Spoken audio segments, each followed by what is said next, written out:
Is there any more question cards out there? Please raise them. Raise them up high so we can see them.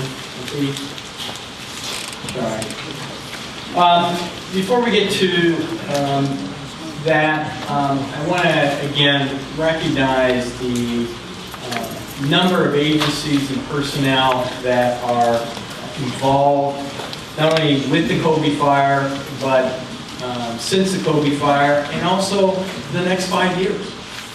These are all the agencies, from the Forest Service to County Public Works to County Fire, Forestry, Glendora Police Department, Glendora Public Works, Community Services, Planning Department, our Information Technology Team, USDA, the Weather Service, Geological Survey, just a number of agencies that are involved in meeting to discuss this. And I know Chief Martin sort of briefly with this. This is a process that, again, will occur internally, behind the scenes. You won't really be aware of it until you read the different alert statuses. But all these agencies and personnel are communicating amongst themselves. What are you seeing? What do you know? What have you observed? What's happened since the last time we talked? All this stuff, all this information gets processed, and then we're going to make, as the city, our best, safest recommendation to you, the public, for your safety. And that information is going to be fluid and so forth, and as the chief talked about, there's a lot of information. And one of those, maybe I'll have Greg flip our web page real quick. But this is that web page, and I'll have the address there. We've got it in some documents for you to bookmark, and I strongly urge you to bookmark it on your devices, your computer, your tablets, whatever it may be, so it's easy access. But you're going to see, as clear as day, what our current status is.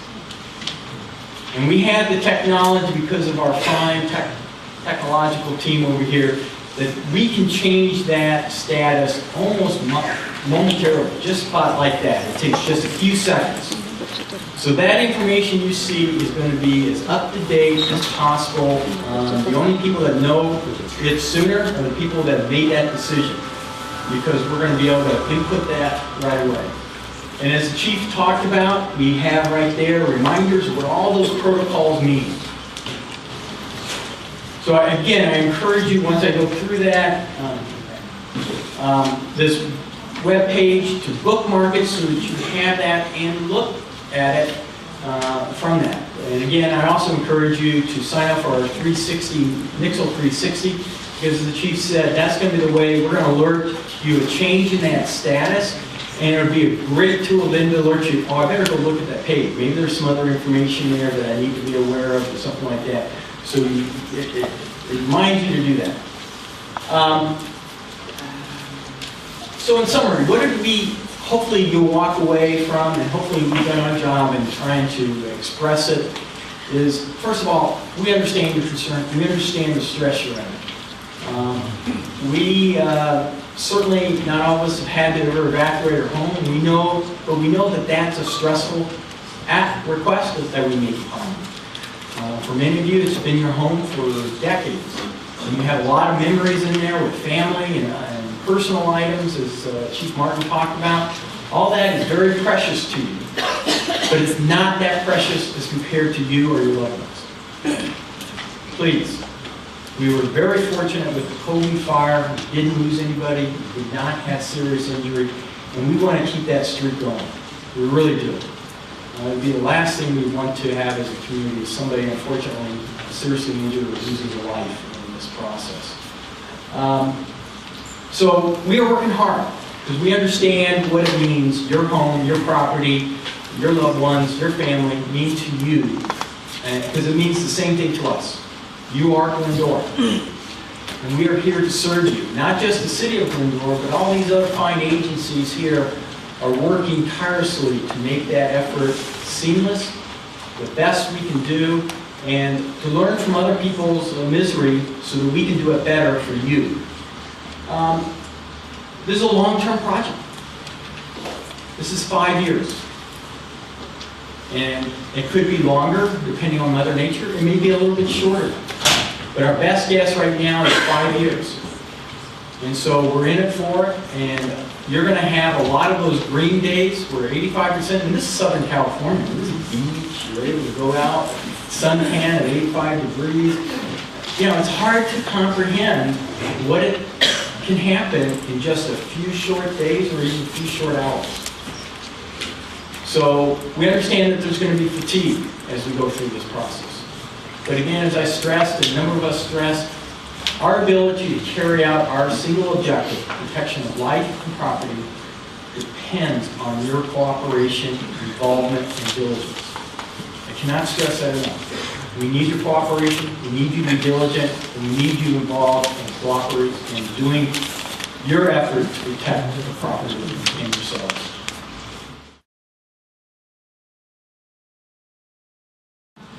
How this works is I'm going to read the question, and one of our speakers here is going to come up and attempt to answer it. If you're going to leave during this process, we thank you for coming, but if you can also be as quiet as you can so that everybody can hear the question and the answers as they're given to you, we would appreciate that. Will there be any grass or vegetation seeding on the burned areas? Mr. Lopez.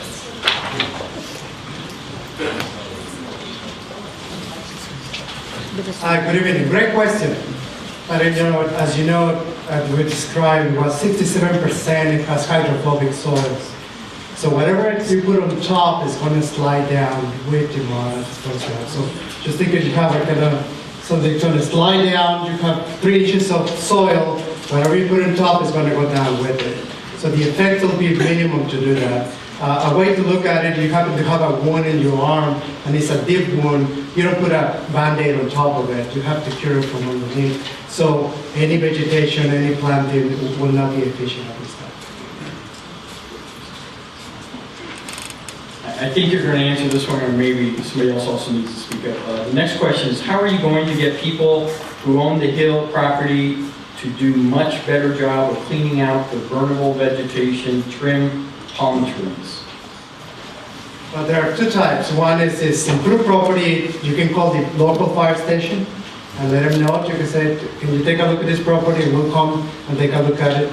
If the property is unimproved, the vacant lots, then the agricultural commissioner office will do that inspection for you. You can also call them, remind them, ask them, can they take a look at that property and give you a report when they go.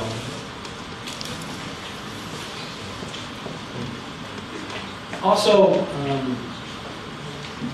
we have an email address, Colby Fire at ci.glendora, CA, US.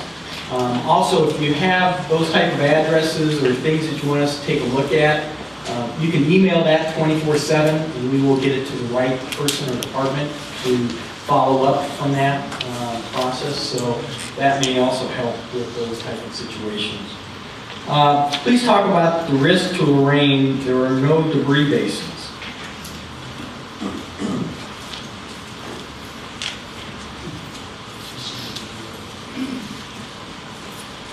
As with some other areas in the city, there isn't a debris basin at the top of the range.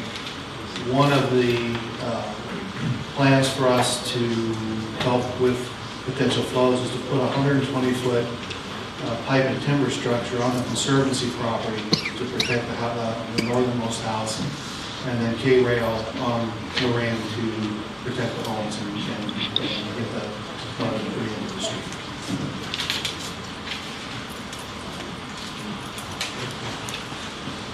Will the drought prolong the recovery period for the watershed beyond the 3 to 5 year period? And we asked the Forest Service to answer that.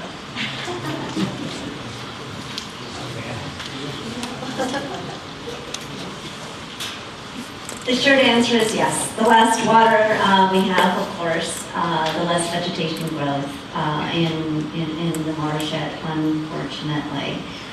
We all know that plants need water to survive and the sun to photosynthesize. So yes, drought will prolong the recovery of the watershed.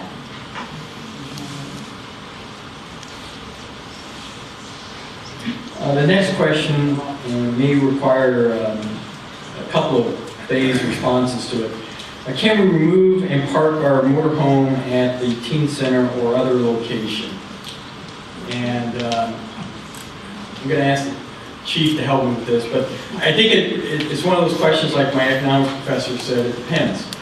If it's something that's in the driveway and blocking your ability to put in that deflection device, when we ordered the evacuation, yes, bring your car down to the teen center for that. But if you've got an area already in the back or side under our RV parking ordinance, just leave it. Don't bring it out. So already, a lot of those properties have you can't park your RV right now in the front yard anyway. So you can only park it on the side or in the backyard to begin with. And so you should probably just leave that there or find some other place. But again, with the evacuation center, we're focusing people in there, so they're going to be coming in with their own cars. We may not have enough room for people with their own cars if we have elongated vehicles down at the evacuation center. Manager said it right. Obviously, there's a lot of street on Dawson in front of the evacuation center, and the answer is I can't see us not allowing RVs to park on Dawson during an evacuation time. I just don't see how we would prohibit something like that. We would want you to be able to be there, and we would hope that it would be long term. But there may be an instance when we're trying to predict everything, and it's just really hard to do.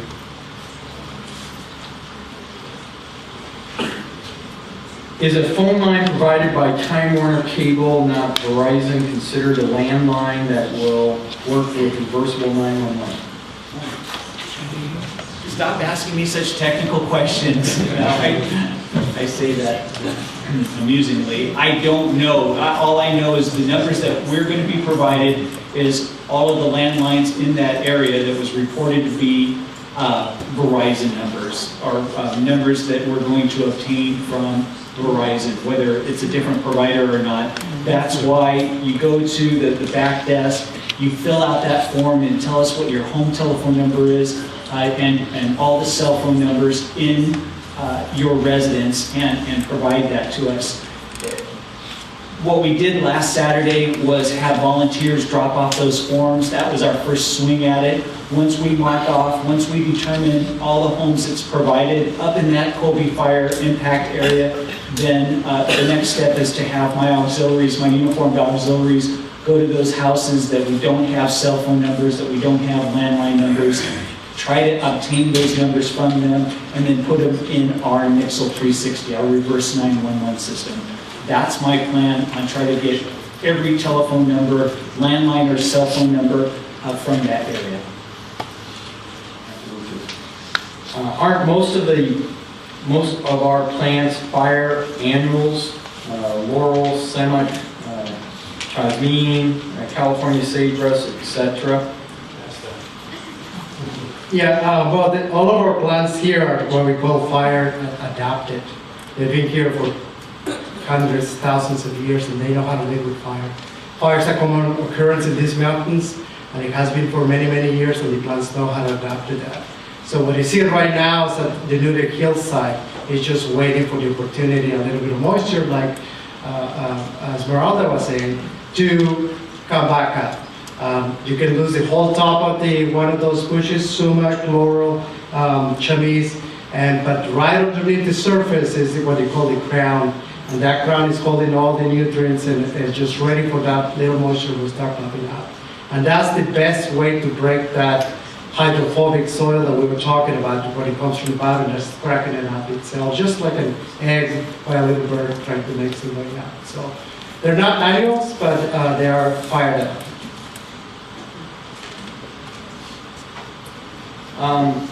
Also, LaShawn, can you lift up that brochure? It allows me an opportunity. Last Tuesday night, I know she talked about the emergency ordinance that the city council approved for parking restrictions during certain colored alerts. Keep it up. They also approved an urgency ordinance to talk about a couple of things, landscaping in the high and very high fire zones, as that map dictates. Community Services Department has done a great job of preparing this helpful guide that talks about the three legs of our stool here: defensible space, types of plants that are fire resistant or help the fire, and then erosion control. And one of the things we were very concerned as we learned through this whole assessment process was we can do a better job helping our fire people in the future with defensible spaces and types of vegetation that does not accelerate or assist the fire flow. And I certainly didn't have as much of appreciation until January 16th. And so the council, too, was to be commended because they saw that, and they saw palm trees, eucalyptus trees, all these things that just fed the fire, and we want to pay attention to that type of thing. But also right now, we're in the middle of the rainy season. The rainy season in California, for Southern California, is October to April. And so we're right in the middle of it. While we are in the middle of the worst drought in several years, that could all change very shortly. And we have a concern that people start re-landscaping into their backyard, may do some things that assist erosion, and we don't want erosion right now. So we want to make sure that we're doing this very methodically and correct. One, we don't want you to spend a lot of money. We had somebody that was going to spend about $30,000 in a landscape plan yesterday come in, and that would have been a waste of money right out the back door. Two, we don't want you to put yourself, your property, in danger. There's many things you could do accidentally that could just further make you susceptible to mud flow and debris flow. So we want to make sure it's done right. We have helpful ways of doing this.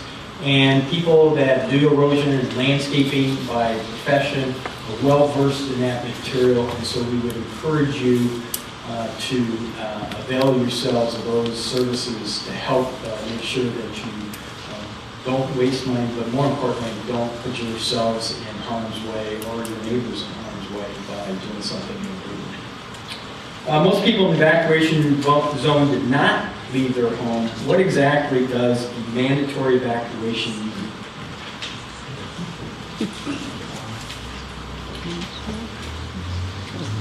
I think the point has been made that people can, during a fire situation, can grab a hose and somehow fight the fire. And it's not recommended, certainly by any means, by the fire department. But there is nothing you can do in a mudslide. Staying behind at your home is not, there's nothing you can do to protect it when that mud is coming. And if it's too late, we don't want you to shelter in place. Mandatory means that. Again, I'm not going to have any of my officers, if it's mandatory red, I'm not going to have my officers pull you out of your house. We're not going to force entry. We're not going to arrest. We're going to tell you that it is mandatory, and we're going to have officers at every opening in that area not allow anyone in. It's good advice. It's life-saving advice. And by staying behind, you not only put you, your family in danger, but you put rescuers in danger as well. So we ask, we say it's mandatory, and hope that you follow directions.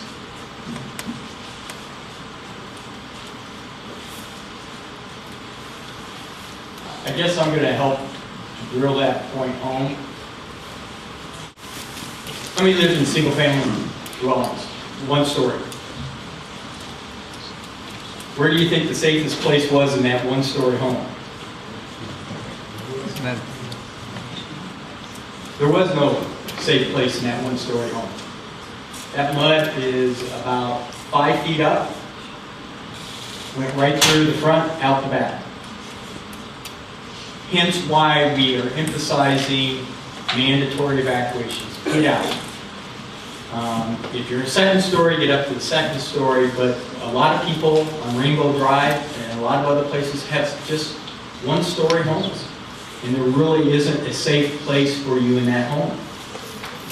So that's why we're stressing, get out, protect yourself and your loved ones. The last thing we want to do is have somebody injured, and there's just nothing you can do. You can't stop the mud. As you've seen through that, the cars, the K-rail, homes, nothing's, when it comes through, it's going to come through. There's just no safe place in that home for you to shelter into. And if you are thinking that it's going to be your neighbor, to the person to the right or to the left, it may not be. And so you just don't want to take that risk. So again, please heed the advice of your public safety officials when they come or tell you to get out.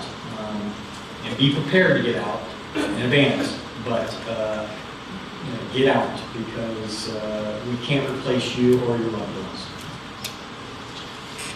How are you providing for wildlife that are displaced, have no food? I took them home and I'm taking care of them.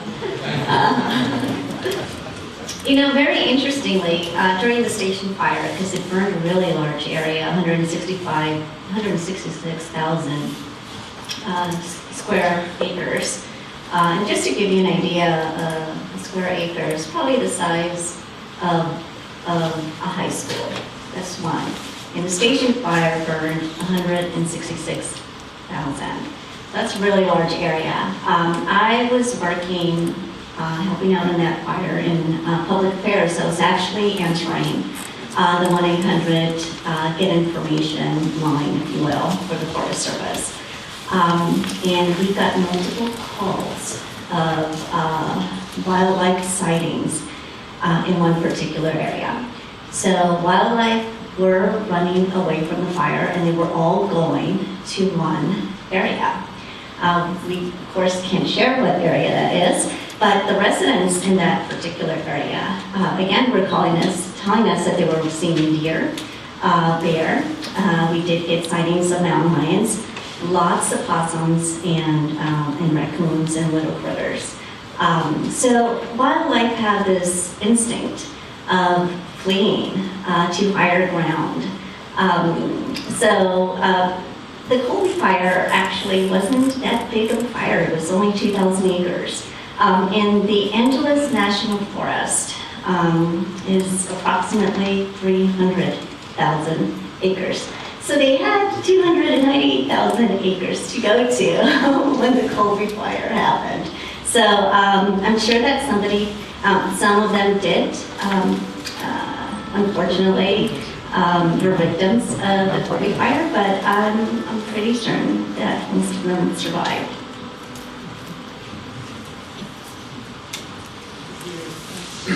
And I think the same answer, what effect did the fire have on animals and in the future? Same sort of answer. Small enough area that they temporarily relocated, but as the vegetation reseeds itself, they will make their way back into the area through that. This is just wild animals lost. I don't know if anybody did a count on wild animals lost. I just want to add up to that point. Just please don't feed the animals. They're very self-sufficient. They know what to do.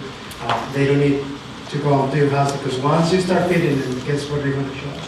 And that little bear that it was nice and cute, about 150 pounds, is going to be 400 pounds a couple of years later, and you know it's going to be nothing when he wants to go there, get that cake that you left there for your birthday.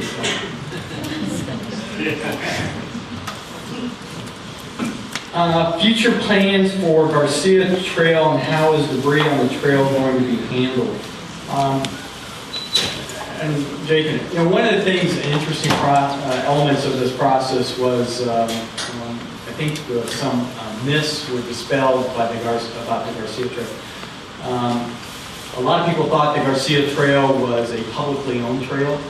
About 99% of that trail is on private property. It starts in Azusa off of the Rosedale property, and then snakes its way in through Glendora on private property. And the last couple hundred feet is on the Forest Service ridge up there area, but 98% of it is all on private property. I know that the city of Azusa has notified and had discussions with the property owner in their city, because that's really the trailhead entrance. They have temporarily closed it until such time, sometime in the future. There's no definitive time when that will be reopened or what the plans are for that. But there is no public involvement in that. That is purely a private trail that's just been open to the communities around Glendora, Azusa for decades. I've heard it's been around almost 70 years from that. So it is quite an established trail, but it's all on private property process through that. But right now, it will remain closed. Off that, it's been severely damaged. A lot of debris and slopes have been damaged from that, so it is not a safe place to be. And also, the Colby Trail has been temporarily closed. Also, it suffered some damage, though not quite to the extent of the Garcia Trail, but it is temporarily closed at this point too. Was any city-owned property burned and/or was not properly brushed and weed abated cleared? So lots of any city property. There was some damage from the heat from the fire to some of our communications equipment at one of our reservoirs, actually two of our reservoirs on North Glendora Avenue, but the city did not experience any losses. Again, 85% of that land up there is privately. I think Forest Service accounts for about 12% of the property. There are another 1-2%. For example, our water tanks are up there. A couple of little smudging areas in that area, but most of it is all private property situation. What plans does the city have for removing the matchsticks or palm trees from city-owned property over? Oh, there's two questions. Sean, maybe you can answer that. What are we going to do with the palm trees? The publicly owned palm trees, we're actually taking a look at right now, and the ones that need to be removed, probably all of them will start that process right away. And if we have any private, publicly owned eucalyptus, those will also be removed, and trees will be replanted in their place.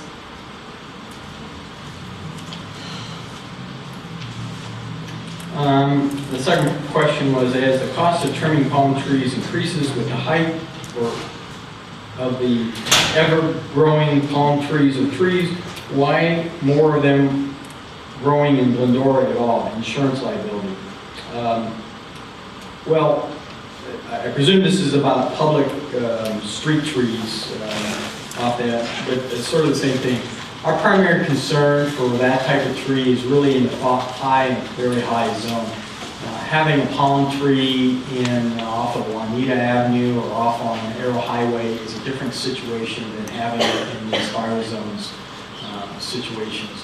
And so right now we're looking at in those fire zone areas process, but it's sort of a different comparison when you look off at someplace that's not in those fire zone areas through that. But we constantly take a look at the type of fruit trees we approve, but also on private property, the same thing. We're not as concerned on a house or commercial structure off on Arrow Highway having a palm tree or some of these other types of trees as we are in the high and very high fire zones for obvious reasons as we go through that. Will K-Rail slow down response times for 911 calls? Can fire engines get through? Quick answer, we work together, as you saw on the pictures up there. So not one of our agencies is doing something that the other agencies don't know about. So most certainly what we're not going to do is put something that's going to impede the ability for the emergency responders to get there. Again, our first priority, or their first priority, is to place them strategically to assist the flow of mud out of the area. One of the things that we noticed in the La Cañada area was the mud flow goes a certain distance, and the farther it goes, the lighter it gets until it turns into water. So what you might end up doing, and one of the things that wasn't brought up earlier, was folks that are down past, say, Sierra Madre area, you may have water flow coming down to your area, where up high you're going to have the heavy, it's heavy and then it lightens up. And the big debris gets caught up along the way and kind of diverts things and moves it down. And so maybe after, if we were to have, say, a significant mud flow, then they would go back and kind of look and re-engineer maybe where things were. But most certainly, never will we want to impede the public's ability to get in and out of the area, at least not during an emergency, or the ability for us to get our equipment in. Have we learned from the day of the fire how to handle school closures? Yes, the one school that we have in the impact area is Goddard, and we are in communication with the school district. Again, it's up to the school district how, if they're going to cancel the schools that are a little bit lower, like Cullen and La Fetra, and depending on if there are mud flows. And so we will be in contact with the school district, but it's going to be, if we are at yellow going to orange, most likely if you have a child at Goddard, also Sellers is way up there high as well. Sellers, there's a very good chance that the superintendent will call for a closure of the school that day. How are school officials being informed and making the decision to close schools in the event of a mud debris event? Schools, we would interact with them. We would give them the same information and our recommendations on what they need to do. In fact, as part of our planning, we will be sitting down with the major schools, St. Lucy's, Glendora Unified School District, and some other major institutions in the impact area to review this same information and make sure that they are well aware of how to sign up, get the information, and our dialogue and processes that we have.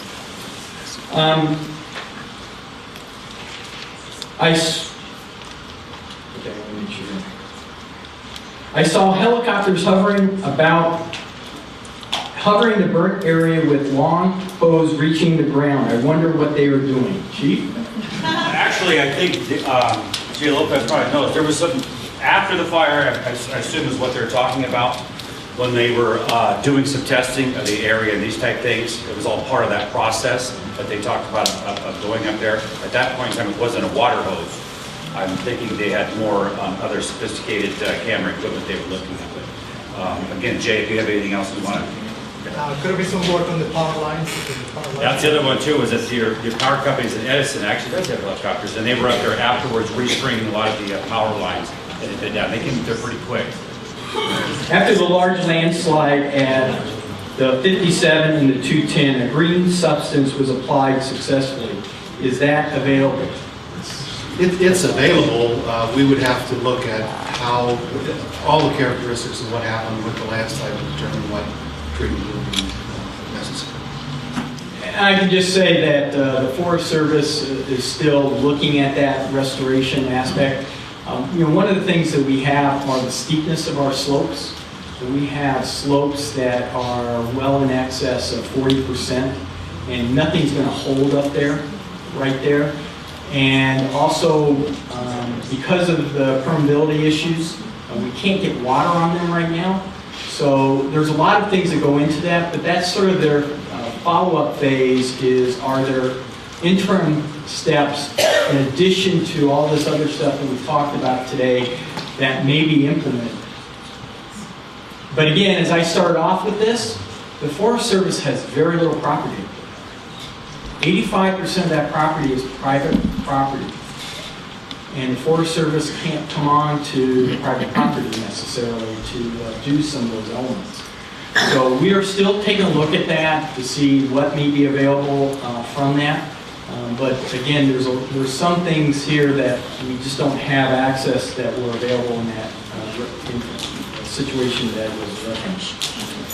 Is there any funding opportunities for flood prevention methods shown? Any approximate cost for the driveway K-rail installation? Off the top of my head, I don't have an exact dollar figure for the pipe and timber barrier on there. However, the materials, they are available at your hardware stores, so it's not, it shouldn't be anything that should be special order.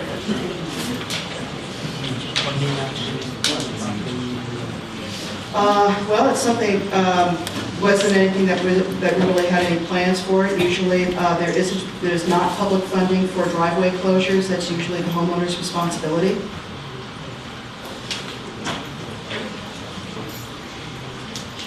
In general, while we do have some funding, as Dave mentioned and Patricia mentioned, we are putting some K-rail.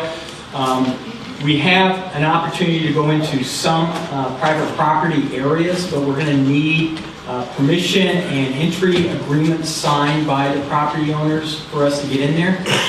Otherwise, we can't go on private property. As much as we'd like to, if a private property owner says thank you, but no thanks, we have to honor that request. And so we'll be making those visits as we go through that. But again, that's part of that cooperation that we need from private property owners. So I know you're reading off part of my father, but along that same line, what do you do when you've got a piece of property behind you, 3 acres, that are as wild, and the homeowner is nowhere to be found, or the landowner is nowhere to be found? Well, we have ways of knowing who the landowner is, and we may be able to look. If you have a specific property, please see Jennifer and give us an address and a concern, and we'll follow up on that. If we have not been contacted, does that mean that K-rails will not be installed? Well, the answer to that is no. The K-rails are going to be installed to help protect the homes. If you haven't been contacted, it's because your house is not in immediate danger, mostly due to issues on the private property itself. So the K-rail will extend down, in some cases, below ceremony. Is there a difference in the way services or assistance is provided between residents who are in Glendora City or County? That's right. The short answer is no. People in unincorporated areas were also looking for, also receive advice. And for unincorporated county residents, what you can do is that you can call the Los Angeles County Department of Public Works Dispatch Center at 1-800-675-HELP. Nice, easy number, hopefully, for people to remember. Other than services that are specific to the city, unincorporated residents also get monthly flow advice services. And I think part of that demonstration is you probably got the notice from us. So we don't, given the unincorporated areas are surrounded by city incorporated areas, we don't pay attention to the boundary lines that much. We're going to be out there because if something happens in your unincorporated area, it's probably going to impact our city boundaries. Will the debris basins to the north of Crest Glen Road be cleaned out? As of yet, it is not. The debris basins that are in the city of Glendora, including Engelwald debris basin, have been cleaned out. And again, let me emphasize, and just repeat it, because you can't repeat it enough. Even during this process, you're going to see flood control up in those basins on a constant basis to evaluate. And any time that they exceed whatever acceptable threshold that they want for those basins, they're going to be making the orders in to get them cleaned out, weather or other conditions permitting. So they're going to be pretty active up there, and so just get used to seeing flood control trucks and vehicles up there on a regular basis. Future notices should be mailed, not rolled with a rubber band and dropped on the owner's property. My neighbors thought they were trash and threw them away without opening them. Well, again, we have lots of tools that we're going to be trying to do it. Again, one way is through the electronic means that the police chief indicated. So I encourage you to fill out that form. Again, on that, it's in the back there with the phone numbers, email addresses. Also on that is a column or a box for special needs. Some people have ambulatory problems or other special needs. So if you can let us know about that, it would help, because we're trying to get as much information. So if somebody is bedridden or something like that, we want to make a special effort to try to get up there under a lot of circumstances to see if we can assist that person. But we try the best we can. We also learn from our efforts, so we will continue to do whatever on that. Where reverse 911 calls made, I have not talked to anyone who received one. No reverse 911 calls have been made as of yet. We are currently still working with the vendor to get that. Tomorrow is supposed to be D-Day, but we have to rely on Verizon to provide us those landlines. In the meantime, we will get your landline number if you have one, still provided on that sheet. It's the cell phone numbers that I need to harvest that data. I need to collect that from every homeowner.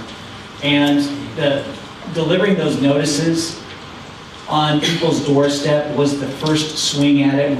So far we've got about 250 responses, about a quarter out of that Colby Fire impact area, and that's not bad. If I can't get it through these meetings, I'm going to start sending uniformed personnel door to door to those addresses that we don't have the cell phone numbers, so that I can make sure, do my best due diligence to get every number. And when that reverse 911 system is up, I can notify you. Hopefully not so much by your landline again. I'd love to do it just by text. How will we know if representatives from approved agencies at our door, many salespeople have been around lately and stopped answering our door? A very good question, and we talked about this before. There's a lot of scam artists and bad people that want to take advantage of your misery. And so this is a great question. If they're coming from a governmental agency, county or city, they're going to have ID with them. It's going to say the agency they work for. Almost invariably, they're going to have a yellow vest on them, so that's another indication. But in all cases, ask for ID. If they don't have ID with them, don't answer the door. Call the PD. And they will send up a unit, if possible, to investigate and work through. But anybody coming to your door should have proper governmental ID. And the only two people groups I can think of at this point is either going to be Glendora Police Department officials or volunteers, Glendora Public Works officials, Los Angeles County Public Works officials, and possibly the Glendora Community Services Department, talking about trees or something like that. So if they aren't in one of those groups, I'm not aware of anybody that's up there right now or in the near future. But again, always ask for that ID process to identify themselves. Do we only need to protect our driveway if K-rails are put in place? Yes, because, there's two answers. Yes, because you would not need to protect it if the flow isn't significant enough. If we've placed the K-rail in the appropriate locations, and we believe we will be, that's where you'll need to protect your driveway. That does not mean that flows won't be coming down the street, and they might not reach higher levels. So it's never a bad idea to have sandbags on hand, and you can pick up sandbags at our street yard at 440 South Lorraine. But let me add on to that. Again, for those properties that have been already visited, you may have gotten advice in the back of your yard or someplace else on the property to help protect. And that may be sandbags or things like that. If you have, for example, doors or windows facing the foothills, those are the types of things that you saw that earlier slide about boarding them up or doing some sort of diversion to keep water and mud away from. Those are the types of things that you need to do also on your property from that. Again, Are there plans to replant the mountain burn areas? And let me ask the foresters, because I know John is... This is Jay Lopez, who snuck in about right after we started. He's with the Los Angeles County Fire Department Forestry Division, and he was one of the team leaders on the assessment. Apologies for being late. Board of Supervisors has some questions. They learned about this meeting. They wanted to know what's going on, so I needed to take that call. So, you know, it's like a wound. You have a wound on your skin, you have a wound on your body, and sometimes a Band-Aid is enough. But when the wound is deep, the type of treatment that you're going to do has to be very carefully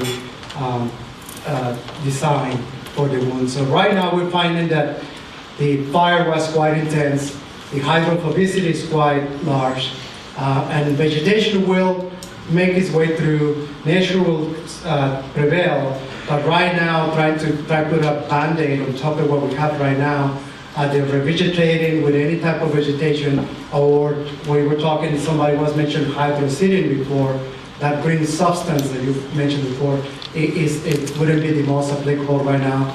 When you have hydrophobicity, anything you put on top is going to slide down with the soil, so it's not advisable at this time.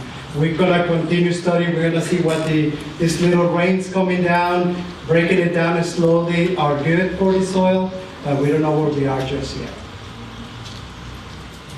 How long will it take for the landscaping permit to be approved? A good question. Jeff, can you hold up one of those flyers and booklets? Community Services Department has prepared this. Last Tuesday night, the City Council approved an urgency ordinance that allows us to require permits for re-landscaping, primarily re-landscape those properties in the high and very high fire zones that may be going through that. There's no specific answer. Our pledge is to work as diligently as possible.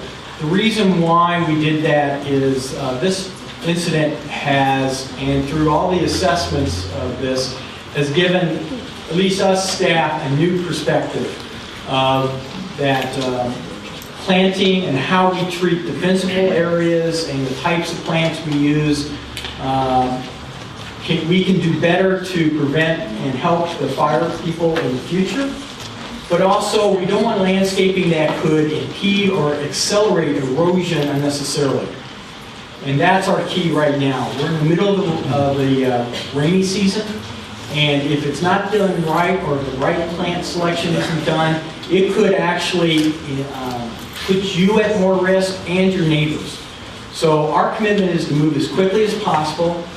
This is not something we have to reinvent. There's a lot of good information we have in those booklets that takes away from recommendations from Los Angeles County Fire, the State Fire, U.S. Forest Service, a whole number of resources that helps us identify what you need to do and work through it. But that's our commitment, is move as quickly as possible. But again, we're doing this for that simple objective again, protect life and property. And we want to be able to do that. Does the county or city place K-rails on private property? Again, we will be going out to certain areas and doing that. So the answer is yes. We'll be knocking on those doors as we go through it. If for some reason you think K-rail would be appropriate in your area, again, make an appointment and we'll come out and talk to you about that. How do we measure in inches? And I think this is sort of in response to the Weather Service's map from that. As Mark comes up, you know, the beauty of this, you don't have to measure. You don't have to worry about measuring. That's not your responsibility. What you need to be doing is paying attention to the color code alert system. The other alert systems that the Weather Service has, flood control has, they are doing that brain work for you. But pay attention to our alerts. That's what you really need to pay attention to. Don't worry about putting the glass out there someplace and say, hey, is it an inch, 2 inches? Because you're missing the point. You've missed the point if you're out there measuring your own rain. Okay? Thank you. And just to satisfy the scientific curiosity, we can check that box. You know, we have standard rain gauges that, I mean, yeah, you could just, you know, people could just measure the amount of rain in a glass or something, but everything is all calibrated. We have standard rain gauges. One thing I will make a public call out for, if anybody has a rain gauge in this audience, I'm serious, or an automated weather station, we would like to talk to you. We have ways to get that information. It's very valuable information for us. One thing that we haven't talked about yet is in our planning meetings, we talked about post-assessment meetings. And after, say, if we were to get a debris flow, we get together, we talked about how did the system work, what were some of the lessons learned, what might we be able to do better next time. And so when we look at these rainfall events that happen, we're constantly going back to look at, okay, how much rain fell on the nearest gauges to the burden area? What was the rainfall rate? And again, what were some of the lessons that we might have learned? But like Chris said, that should all be transparent to you. The system is working in the background, and our planning is taking place, our preparedness is taking place, and to simplify it for you and to make it as transparent as possible to you, so that what you have to concern yourselves with is the evacuation process and heeding their actions. So. I have read that conditions are right for an El Nino year, which means a wet year.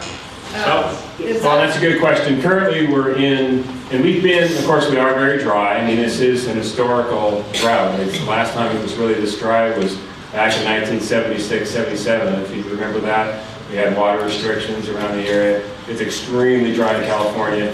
We've been in this pattern now of, when you look at an El Nino, you have La Nina, which is the cold phase. And typically with a La Nina, where the Central Pacific is colder than normal, it's drier than normal here, typically. With an El Nino, and the very strong El Ninos is where that's the one time that we have a strong connection to heavy rainfalls, and we have strong El Ninos, 97, 98, 83. It's been a while since we've had a very strong El Nino.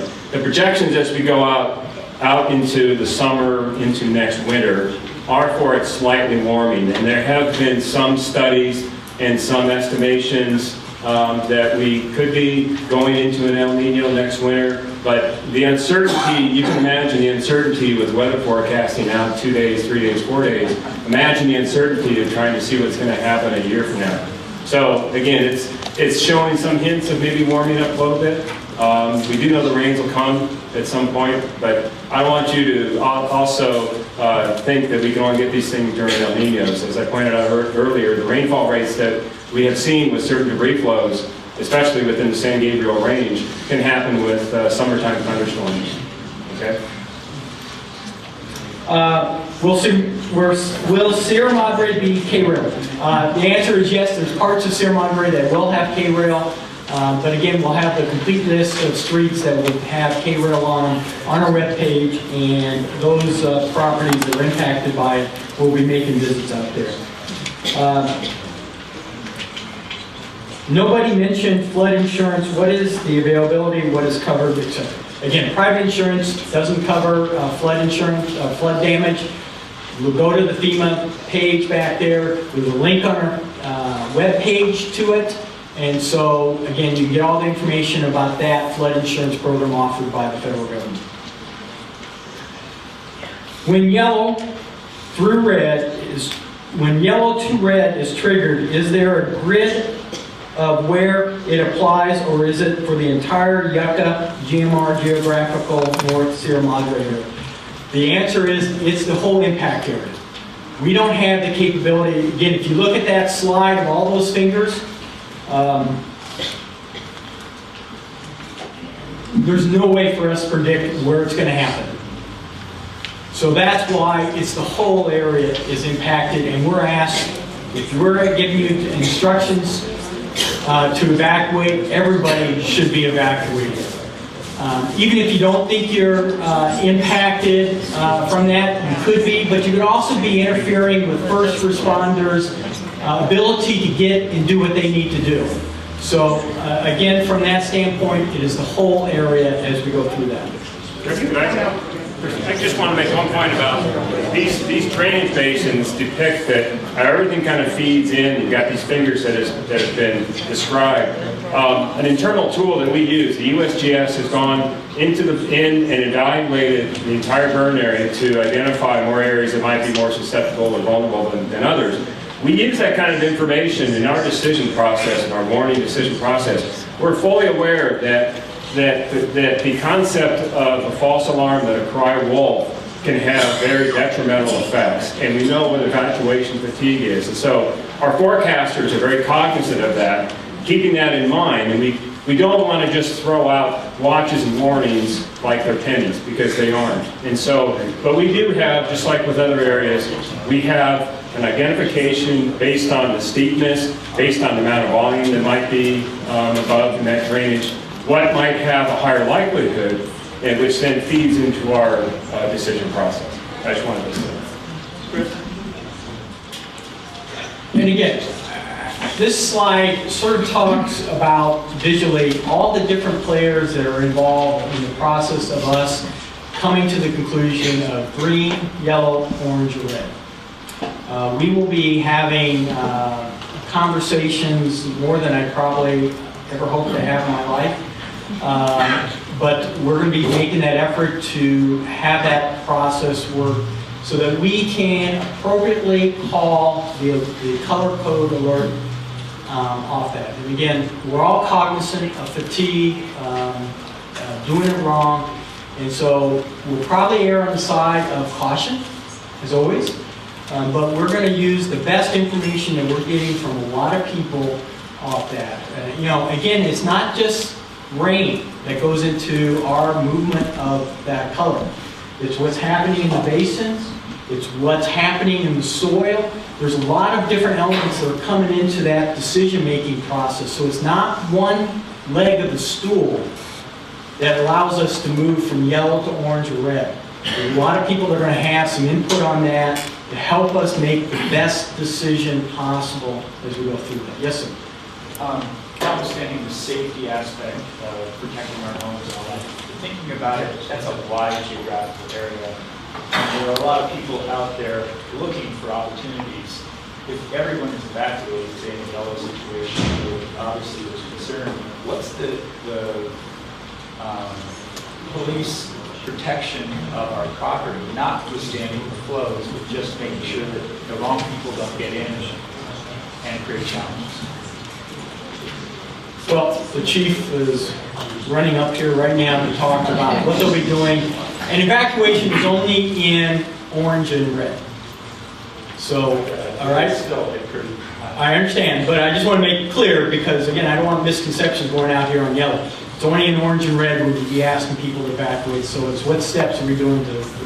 If your home, we're going to have officers there at the openings, and there's 17 openings right now, street openings on the Colby Fire impact area. And so just as you normally do, you would lock your residence before you leave in terms of if you're concerned about looters. But when we have condition red, the only people that are going to go up in there are going to be firefighters. If there's going to be rescues that need to be made, they have the equipment and the abilities. I don't want if there's water flowing on the street, my officers can't go there. We have four-wheel drive vehicles. All the SUVs that you see are all-wheel drive, the Ford Explorers that we're going to.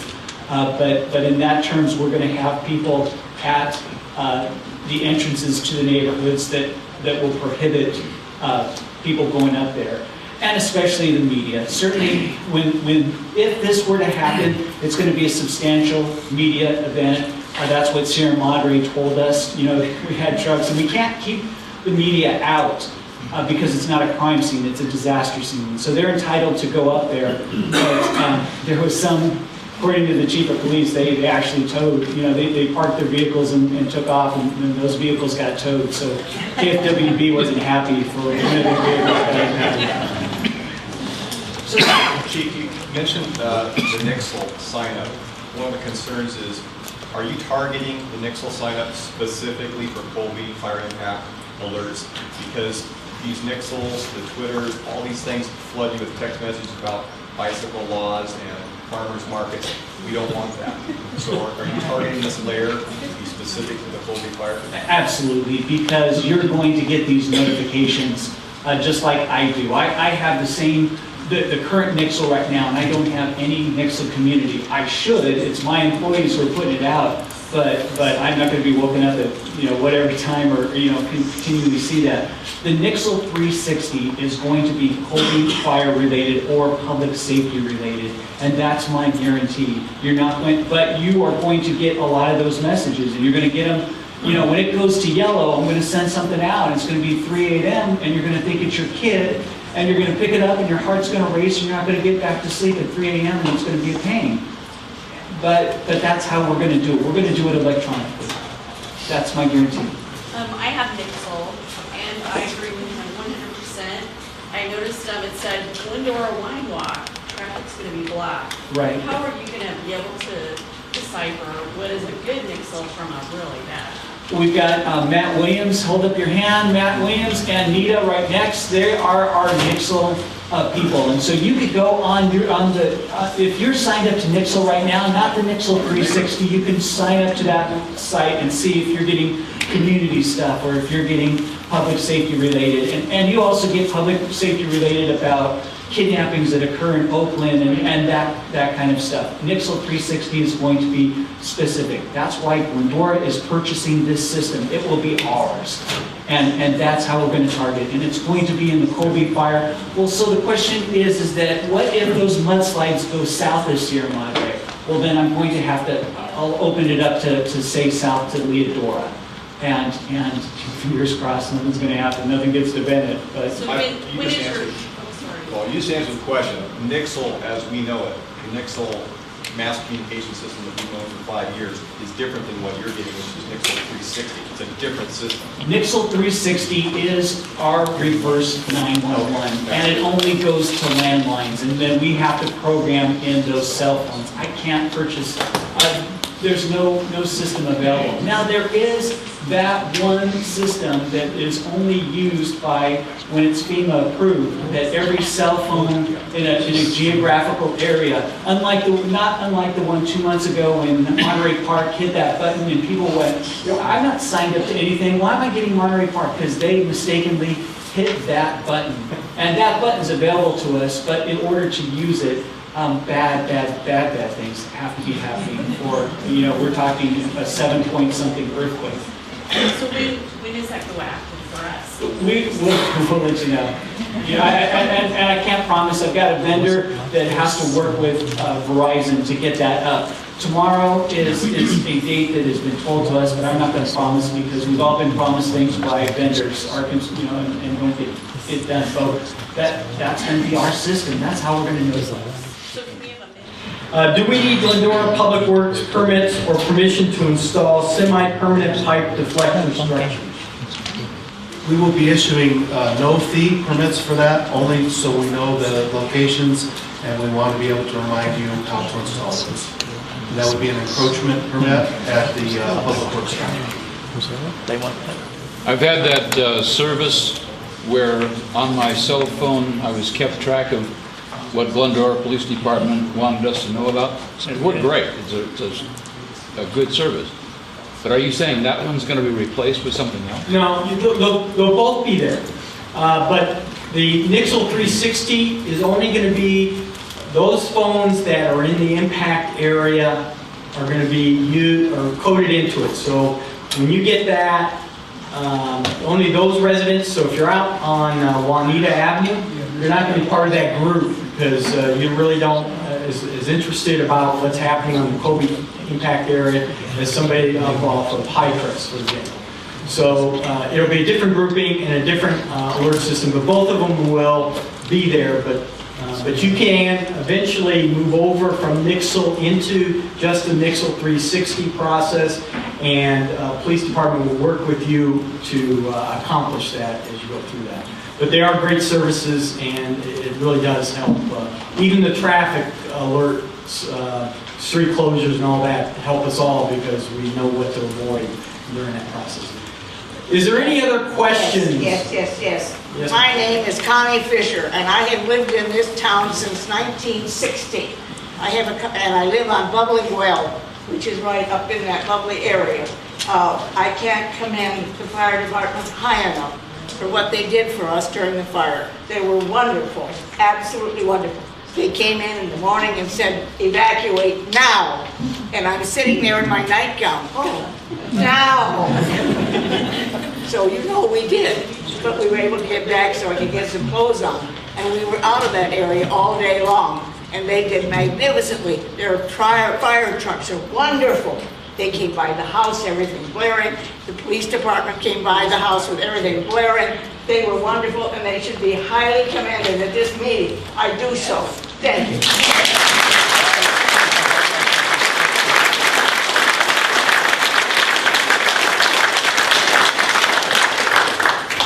So, are there any more? Yes, sir?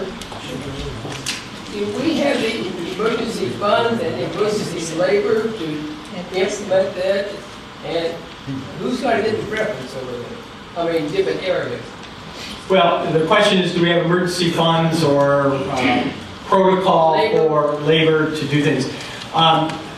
For public, yes, we have, the council has been very generous and very clear.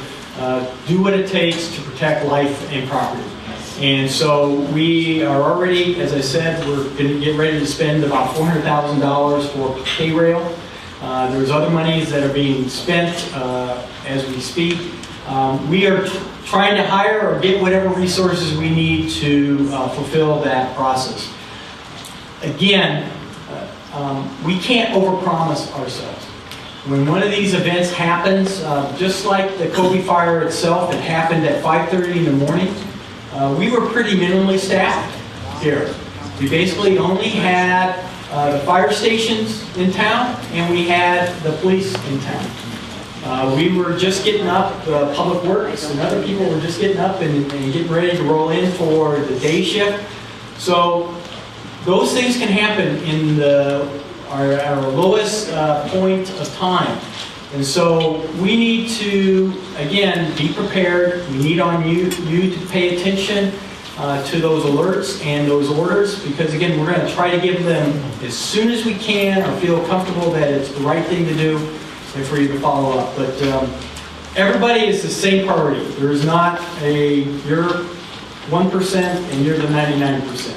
Everybody's the 100% here. So we're going to do what we're trained to do to respond in that order. Any other questions? Raise your hand. Yes, ma'am. When will we know if our street will be getting K-rails? Great question, and that was a question. Came up last meeting. When will you know which streets will have K-rails on was the question. This week, later this week and this weekend, our public works people are going to be going out to the streets and talking to the property owners where K-rail is designated to go.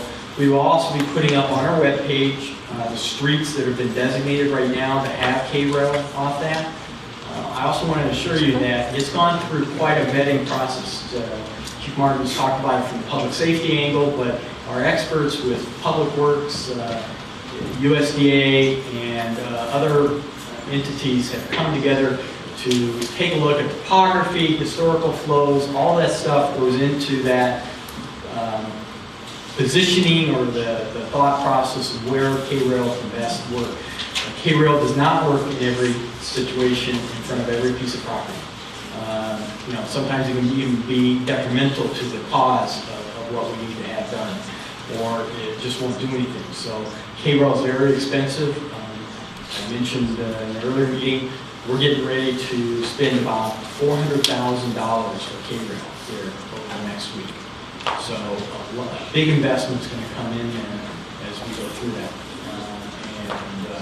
So we'll see what that is, but be prepared to do that. Again, if you think there's something we missed in that analysis, Jennifer is taking your name and number, and please sign up and we will come out and talk to you and see what you may be seeing out there on your piece of property and why you think something like K-rail may be of assistance to you. But we will do that. But please make up a request to have us visit you as you go through that. Any other questions? Yes, sir. Did the city get a fund from FEMA, at least to cover the cost? Well, fortunately, this man over here He's been very generous. No, his agency has. With a lot of this mitigation, the K-rails and all that, through a program run by the federal government for emergency treatment of areas deemed an imminent threat. They are coming up with about 75% of the $640,000 that's been designated already. So the city's going to have to come up with the other $100,000+ for that to happen. We are spending a lot of other monies in a lot of other areas, but yes, it's not directly FEMA, but the federal government is coming through all that. Any other questions? Again, I don't want to sound like a broken record, but it's very important. We need your involvement, we need your engagement, we need your assistance. We cannot be successful at the end of the day protecting lives and property without you. That concludes our meeting. I welcome you to stay around to ask any of our people questions. Thank you for coming.